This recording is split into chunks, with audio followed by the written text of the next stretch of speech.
5. Chapter 1. Our minds, and influences us, in natural ways, to transmute our thoughts into their physical equivalent. If the poet had told us of this great truth, we would know why it is that we are the masters of our fate, the captains of our souls.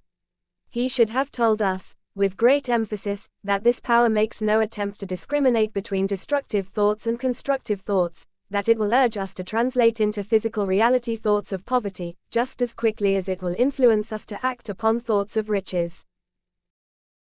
He should have told us, too, that our brains become magnetized with the dominating thoughts which we hold in our minds, and, by means with which no man is familiar, these magnets attract to us the forces, the people, the circumstances of life which harmonize with the nature of our dominating thoughts. He should have told us that before we can accumulate riches in great abundance, we must magnetize our minds with intense desire for riches, that we must become money conscious until the desire for money drives us to create definite plans for acquiring it. But, being a poet, and not a philosopher, Henley contented himself by stating a great truth in poetic form, leaving those who followed him to interpret the philosophical meaning of his lines. Little by little, the truth has unfolded itself, until it now appears certain that the principles described in this book hold the secret of mastery over our economic fate. We are now ready to examine the first of these principles. Maintain a spirit of open-mindedness, and remember as you read, they are the invention of no one man. The principles were gathered from the life experiences of more than 500 men who actually accumulated riches in huge amounts, men who began in poverty, with but little education, without influence. The principles worked for these men. You can put them to work for your own enduring benefit. You will find it easy, not hard, to do. Before you read the next chapter, I want you to know that it conveys factual information which might easily change your entire financial destiny, as it has so definitely brought changes of stupendous proportions to two people described. I want you to know, also, that the relationship between these two men and myself is such that I could have taken no liberties with the facts, even if I had wished to do so. One of them has been my closest personal friend for almost 25 years, the other is my own son.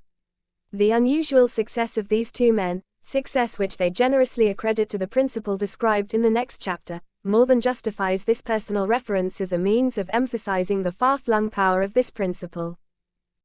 Almost 15 years ago, I delivered the commencement address at Salem College, Salem, West Virginia.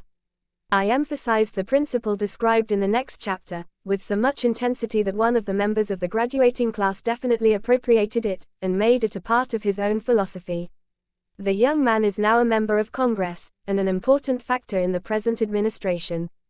Just before this book went to the publisher, he wrote me a letter in which he so clearly stated his opinion of the principle outlined in the next chapter, that I have chosen to publish his letter as an introduction to that chapter.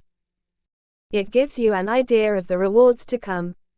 My dear Napoleon, my service as a member of Congress having given me an insight into the problems of men and women, I am writing to offer a suggestion which may become helpful to thousands of worthy people. With apologies, I must state that the suggestion, if acted upon, will mean several years of labor and responsibility for you, but I am enheartened to make the suggestion, because I know your great love for rendering useful service. In 1922, you delivered the commencement address at Salem College, when I was a member of the graduating class. In that address, you planted in my mind an idea which has been responsible for the opportunity I now have to serve the people of my state, and will be responsible, in a very large measure, for whatever success I may have in the future. The suggestion I have in mind is, that you put into a book the sum and substance of the address you delivered at Salem College, and in that way give the people of America an opportunity to profit by your many years of experience and association with the men who, by their greatness, have made America the richest nation on earth. I recall, as though it were yesterday, the marvelous description you gave of the method by which Henry Ford, with but little schooling, without $1, with no influential friends, rose to great heights. I made up my mind then, even before you had finished your speech, that I would make a place for myself, no matter how many difficulties I had to surmount. Thousands of young people will finish their schooling this year, and within the next few years. Every one of them will be seeking just such a message of practical encouragement as the one I received from you. They will want to know where to turn, what to do, to get started in life. You can tell them, because you have helped to solve the problems of so many, many people. If there is any possible way that you can afford to render so great a service, may first offer the suggestion that you include with every book one of your personal analysis charts, in order that the purchaser of the book may have the benefit of a complete self-inventory, indicating, as you indicated to me years ago, exactly what is standing in the way of success. Such a service as this, providing the readers of your book with a complete, unbiased picture of their faults and their virtues, would mean to them the difference between success and failure. The service would be priceless. Millions of people are now facing the problem of staging a comeback, because of the depression, and I speak from personal experience when I say, one know these earnest people would welcome the opportunity to tell you their problems, and to receive your suggestions for the solution. You know the problems of those who face the necessity of beginning all over again. There are thousands of people in America today who would like to know how they can convert ideas into money, people who must start at scratch, without finances, and recoup their losses. If anyone can help them, you can.